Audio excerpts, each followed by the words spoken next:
Hello, Happy New Year and welcome to ITV News and the first edition of Calendar for 2025. Hello, thanks very much for joining us on the programme tonight.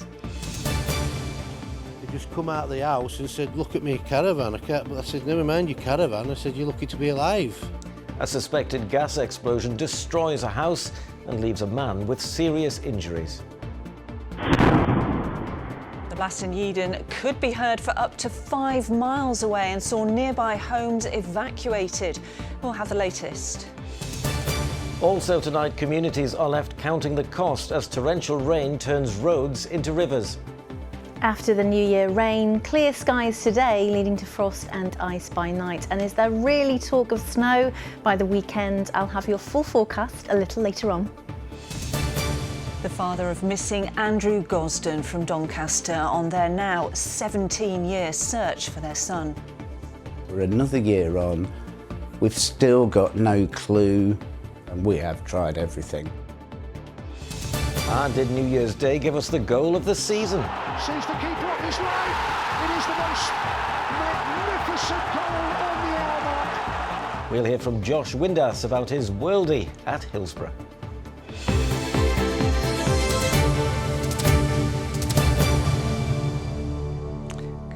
First tonight, the New Year's Day explosion in West Yorkshire, which has left one person in hospital after a blast that could be heard up to 5 miles away. Neighbours in Yeaden say it was like a bomb going off and were surprised to see the man who lived there had survived the explosion, although he did receive serious injuries. Nearby homes were evacuated and the road has been sealed off while experts investigate whether the explosion was caused by igniting gas. Michael Billington reports from the scene.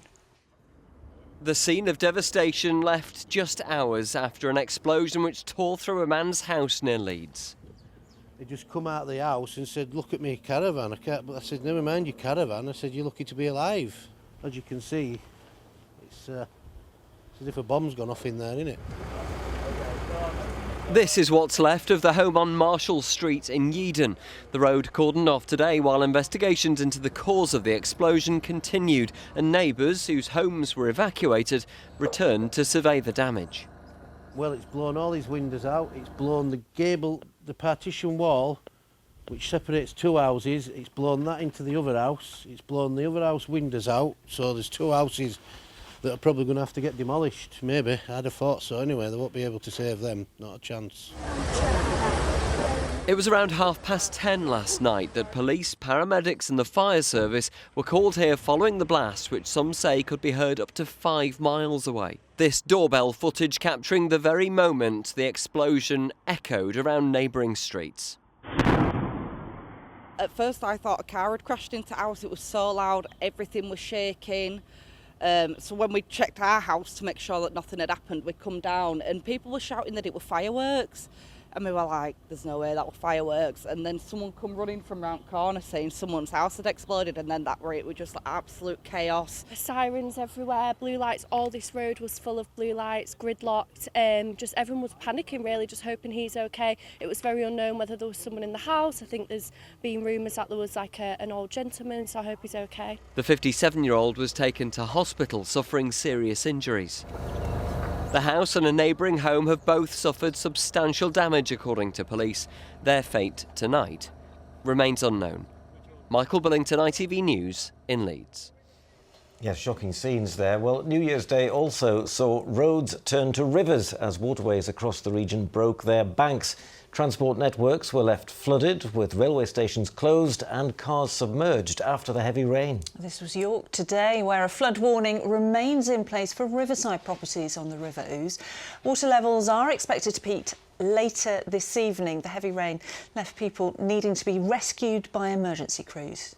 If we've got a vehicle in floodwater and it's running floodwater, so running water, then the response that we send will be about 4 or 5 appliances, which can be deployed in a more useful way rather than rescuing somebody who is driven into floodwater deliberately.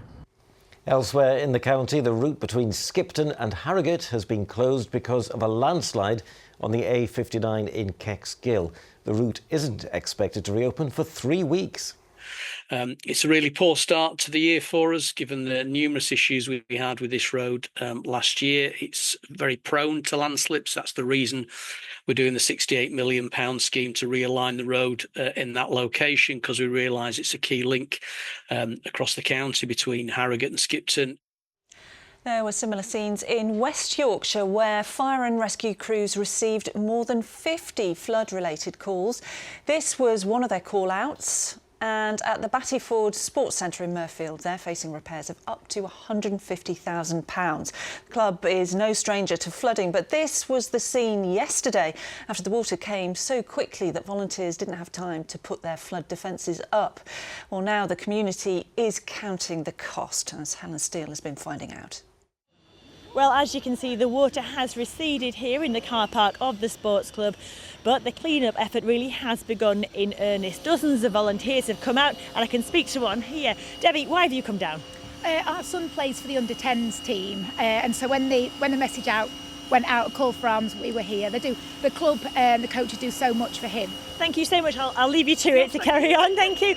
And we also have plenty more people helping out. Local MP here, putting things in the skip, I believe. Kim, I know you're physically helping out, but what else can be done to kind of prevent this happening again? Well, look, we've got to take some serious action to make sure this doesn't happen again. It's so sad. You've got volunteers here working year in and year out. So I'm going to speak to the council. I've got a call with the Department for the Environment tomorrow to look at what's happening nationally. Thank you so much, and you are genuinely here for the next couple of hours, aren't you? So I'll leave you to it. Oh yeah, no, I'm going to help out, yeah. Thank you so much. We'll take you in this way, and outside is getting better, but inside is a lot worse really. And we can speak now to Darren from the club. Darren, I mean, this isn't the first time it's happened, is it? It's not. This is the 5th time now, worst one being in 2015 Boxing Day. Okay, and there's flooring that needs sorting, all sorts of things. I mean, in here there is the changing room. I mean, it was just £30,000 last time to repair that, wasn't it? £30,000 just for the flooring, over £100,000 to put it back into working order last time. Right. And that took us 9 months. Gosh, so talk me through the rest of what's going on here as well. There's going to be a lot of work, isn't there? So yeah, with this flooring to be cleaned, we've got to make sure everything's decontaminated, all the equipment. Okay, and we've got a rather sad-looking mascot here, haven't we? Can he be salvaged? Unfortunately, well, he will be salvaged. Hopefully, we can get him dry cleaned. And this here is your big community space, isn't it? What's going to have to happen in here? All right. So at the moment, we're just raising all the water. Then it'll need cleaning. Okay, and talking of raising the water, we'll just have a look. How much have you had to gather so far? Probably 30-40 litres so far out of 3/4 of the room. And there's more still to do, isn't there? Yeah. So thank you so much for your time. And Darren, there's the kitchen as well. I mean, electrics and all sorts to sort in here, isn't there? All the electrics were fused. We have to replace the fridges now. And when do you hope you'll be back in action? Well, we're hoping we're going to be back playing within about a week or 2 weeks. But the clubhouse might take a month, maybe a bit longer, hopefully. Okay, thank you so much. And there are around 500 members here, so it is hoped that within the next few weeks, maybe months, this place will be buzzing again.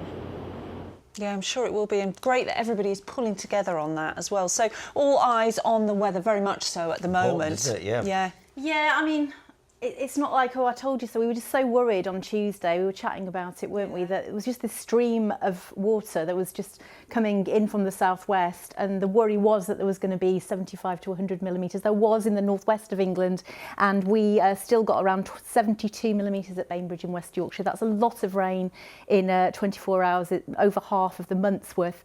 And Emily Moore had 62 mile an hour gusts on top of that. And when they combined, it was just horrible for New Year's Eve into the first part of New Year's Day. This was the Stanley Ferry Trash Screen Bridge, which Sue Bilcliffe normally walks over. Of course, it's designed to collect all the debris when the colder floods, but Sue certainly wasn't walking over it yesterday. And Glyn had his New Year's Day walk on the moors and not down below in the Aire Valley because, yes, it was completely saturated. But the good news, I suppose, is that although it was very swollen still today, much better in the skies above. Plenty of sunshine. It was frosty, wasn't it? It was beautiful. It was freezing cold. And, yeah, any puddles or, of course, low-lying water will freeze during the course of the next couple of days. But we are expecting it to be drier and clearer, you guys. She says with a squinty face. Oh, yeah. Yeah, well, you should be squinty because there could be some bad news on the way. Are things getting worse? So we've already got a yellow weather warning out for the potential of disruptive snow. So what's happening? We're under the colder air over the next couple of days, but we've got this area of rain that's going to swing in from the southwest.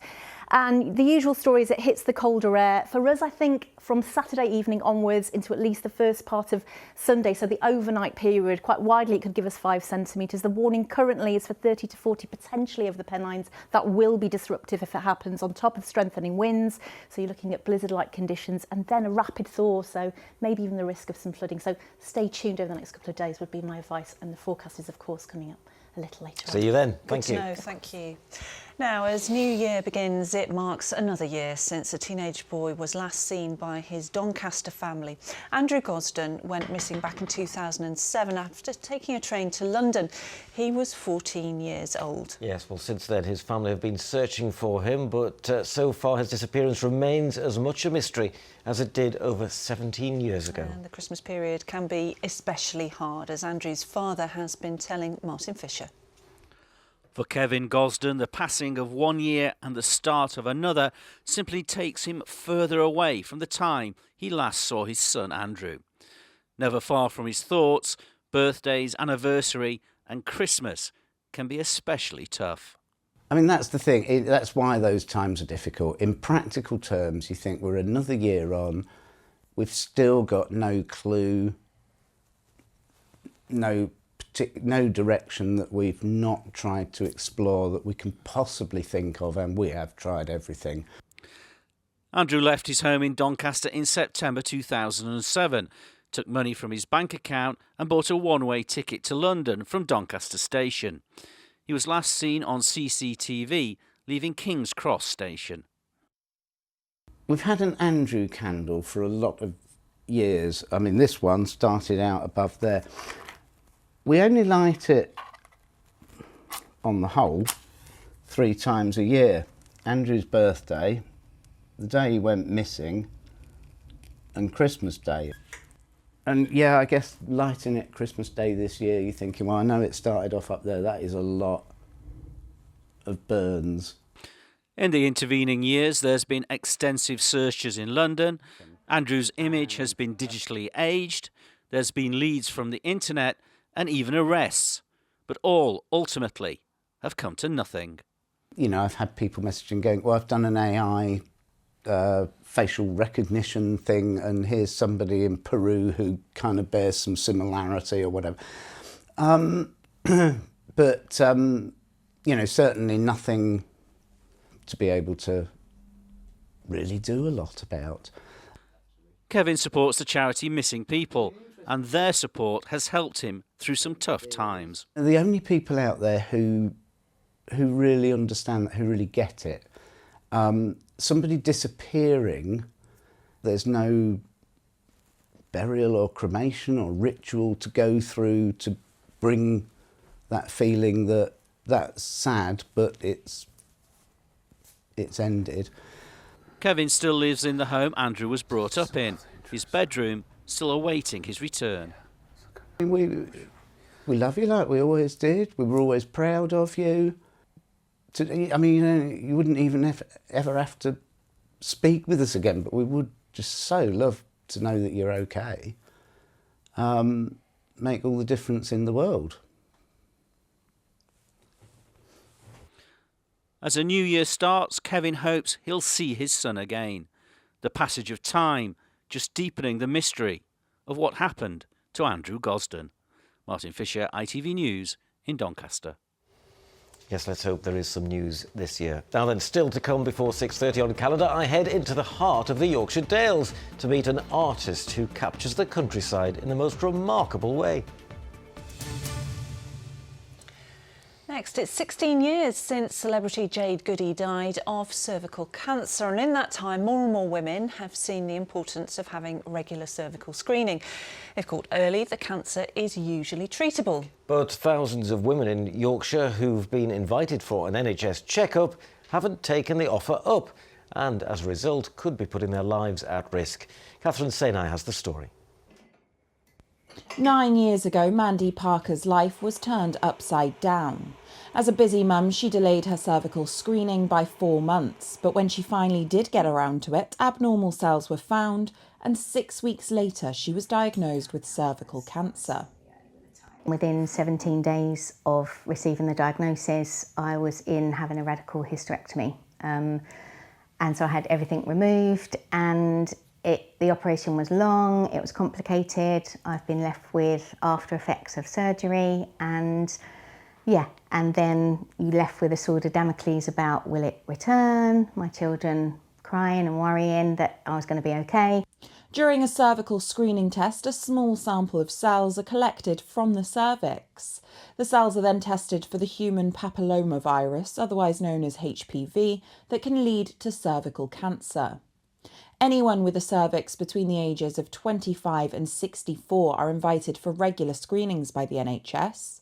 The disease kills more than 800 people a year, but last year a third of those invited for screening didn't book an appointment. And with the start of a new year, nurses like Alison Charlton, who works across York and North Yorkshire, are urging people to make sure it's on their to-do list. We would do everything we can to make the experience as comfortable as possible, and it's a very brief cervical screen to have undertaken. So I would say come forward, any opportunity you can, and we'll absolutely support you through the process. And it's a quick and generally most of the time a painless experience for most women. With advances in healthcare like the HPV vaccine, which protects against the virus that causes cervical cancer, and regular screening, the NHS hopes to eliminate the disease by 2040. Part of that plan is the launch of digital reminders and a new ping and book service on the NHS app. This is a prevention test. People aren't ill, so they haven't got that kind of urgent need to book an appointment. They need to really understand why this is needed and what they need to do. So if you make just one New Year's resolution this year, don't forget to book your cervical screening. Catherine Senai, ITV News. Some good advice there. Now then, it's a new year, and that means for many people they fancy a new start, perhaps moving home. Yeah, they could be doing that. Estate agents say they're bracing themselves for a flurry of activity due to the increase in stamp duty on purchases from April. Yes, well, Chris Conway can tell us more. It's a dream move that's been a long time coming for Natalie and her husband. After months of waiting, they've finally got the keys to their brand new house. Relief too, they've avoided having to find extra cash to cover increased stamp duty costs coming in April. I think we had a good buffer because, we still have a good 3 months to go. But yes, it was a little bit of a worry. Currently, there is no stamp duty to pay on properties valued up to £250,000. There is a 5% charge for amounts above that. But from April, the zero stamp duty threshold drops to £125,000, with a new 2% charge added on figures above that and up to £250,000. An averagely priced house valued at £295,000 bought after April the 1st would cost the buyer almost £5,000 in stamp duty, more than double the current rate. Edward is an estate agent in Sowerby Bridge. He says buyers are keen to avoid the increase, but the complexity of chain moves can slow things down. You've got to have someone determined to make it, and people on every side of the transaction working towards that goal. All it takes is one rogue element and you're probably up against it, really, because it's quite a slow process in general at the moment. With conveyancing now taking between 8 to 12 weeks on average, for cash buyers, online property auctions can be much quicker, according to one auctioneer. We get sales through in 56 days, and we take a non-refundable reservation fee or deposit from a buyer. They then sign a pre-contract agreement, which provides certainty for our sellers that they'll get their sales through in an 8-week time period. So we're expecting lots of interest from sellers and buyers alike looking to beat that deadline. For those buying brand new homes, an anxious wait over whether they'll be finished before April, with this firm working round the clock. As a builder, we'll obviously do our utmost to ensure that happens for our customers. A build is always very fluid, especially the build of a house, and I think that when a customer comes and purchases with us, they purchase for a window of time rather than a specific date. So while we'll endeavour to obviously try and hit the stamp duty date, it will be what the bill dictates sometimes. The government says changes to stamp duty will support thousands of additional transactions across the housing market.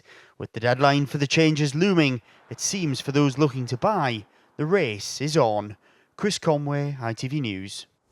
And good luck to anyone who's buying a house. Right, time for some sport. And have we already seen the goal of the year?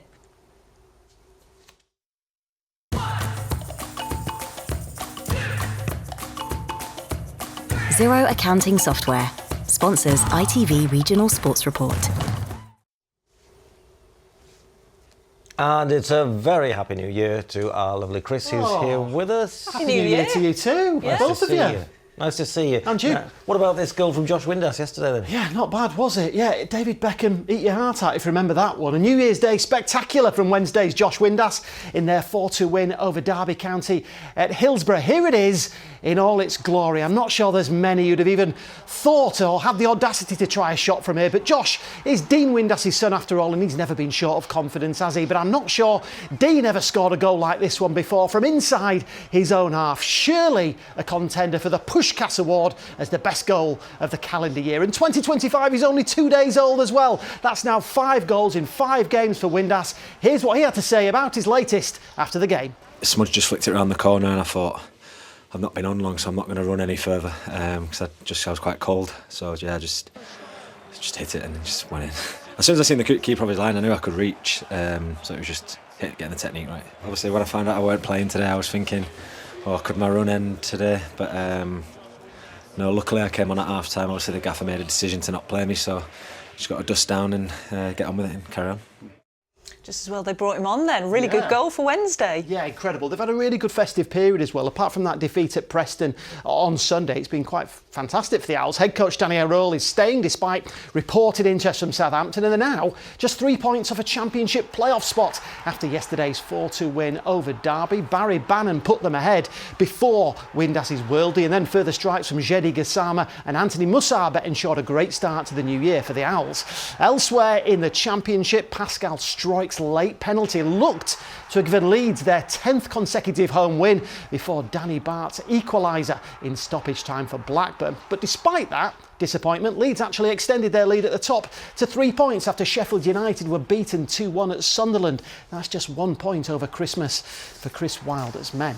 OK, in League One, Huddersfield's game at Wigan was postponed due to localised flooding, and Barnsley have certainly turned the tide themselves. 3 straight wins now for the Tykes, capped off by yesterday's victory over high-flying Wrexham. 3 wins in 4 for Mansfield as well. Stephen McLaughlin and Lee Gregory on target for the Stags as they beat Bolton by 2-1. And Rotherham fans said goodbye and good riddance to a pretty miserable 2024, and we'll hope their 1-0 win at Lincoln is a sign of better times ahead this year.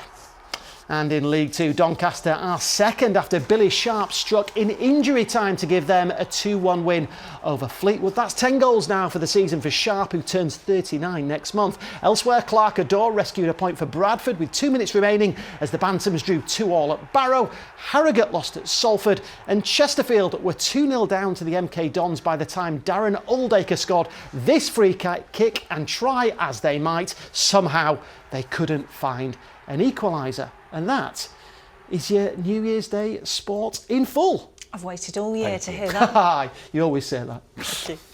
Now, there's nowhere quite like the Yorkshire Dales with its breathtaking scenery, especially at this time of year. Wensleydale is much photographed and painted, but the area is home to an artist who's celebrating a quarter of a century, creating her work using a natural and sustainable material. Yes, well, Andrea Hunter was one of the first people in the country to become a wool artist. I've been to see her at a small studio in the tiny village of Hardraw in North Yorkshire.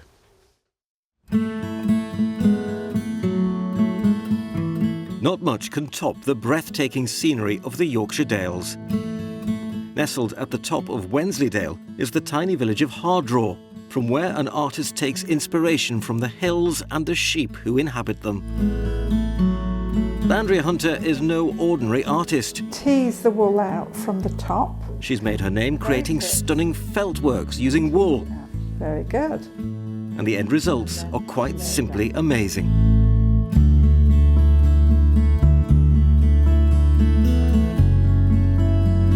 It's all about making very fine layers. Well, that was meant to be, wasn't it? Look at that. What a tease. There's certainly a huge skill involved, and to get the finer detail, she looks closer to home. So, Andrea, what is all of this? Well, this is Blueface Leicester wool, and it is actually from the farm. It always stays curly, and we wash it and dye it for interesting texture, as you see here in this one. Ah, see, so your sheep aren't actually this colour. No, wouldn't it be good if they were? Andrea loves this place and her work. A look out of her window or a stroll along a country lane creates the ideas that become sought-after works of art. Their faces are beautiful, aren't they? And I know that that's something that you really make a feature of in some of your work. Yeah, I really like the Swelldales. For one thing, they're actually easy to capture because of their markings, you know, the so definite markings. I was born here on the farm and got lots of memories of being sent up to bring sheep and lambs down in lambing time, and we're always on hand to roll the fleece up and pack it into bags. And what a backdrop you've got here as well. I mean, that just looks amazing up there.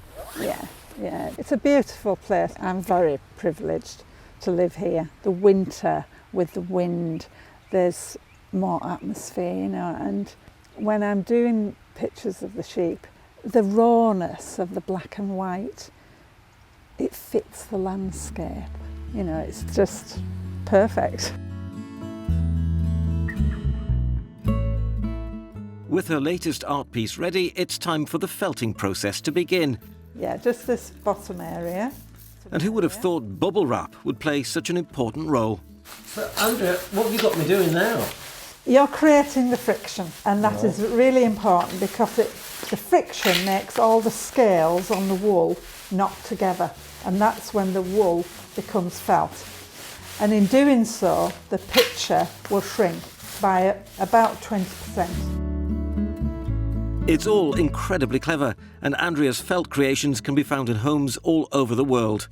A skill honed over 25 years, and something she can be very proud of.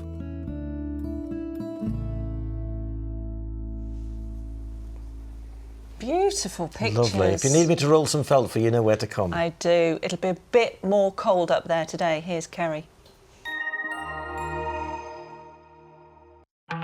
Today's forecast: seafood and sugar cube towns. TUI sponsors ITV Yorkshire Weather. Hello again. Yes, a clearance from the north after yesterday's rain led to some ice and frost first thing this morning, but for many of us a good dose of blue sky, but some showers out into the North Sea and one or two clipping the coastline during the course of this evening and the first part of the night. But for most of us under those clearer skies, we're looking at dry and clear conditions with a widespread frost. Temperatures well below zero in rural sheltered spots, and anything untreated is of course likely to freeze as we head through into the early hours, even towns and cities 0 or just below. So a very frosty, potentially icy start once more as we head into tomorrow. There are your sun times, 8:24 and 3:58. Our map is blue, a widespread frost, the risk of some icy stretches, and with a northwesterly tomorrow, it's feeding in a few showers onto the Pennines, which will fall wintry. But for most of us, it will be dry, and we will see some sunshine, just a bit more cloud compared to today, and highs at best 4 or 5 Celsius. Still the risk of a few showers, icy stretches, another chilly night. But as we head into Saturday, cloud will build throughout the morning and into the afternoon, staying mostly dry for daylight hours before this area of rain hits the colder air, and yes, some potentially disruptive snow from Saturday evening all the way through until the first half of Sunday. So we could see some high accumulations, especially over higher ground. It will be bitterly cold, always the risk of icy stretches, maybe even some freezing rain, and then we get a cold northerly blast Monday into Tuesday with hopefully just a mix of sunny spells and scattered wintry showers. TUI sponsors ITV Yorkshire Weather.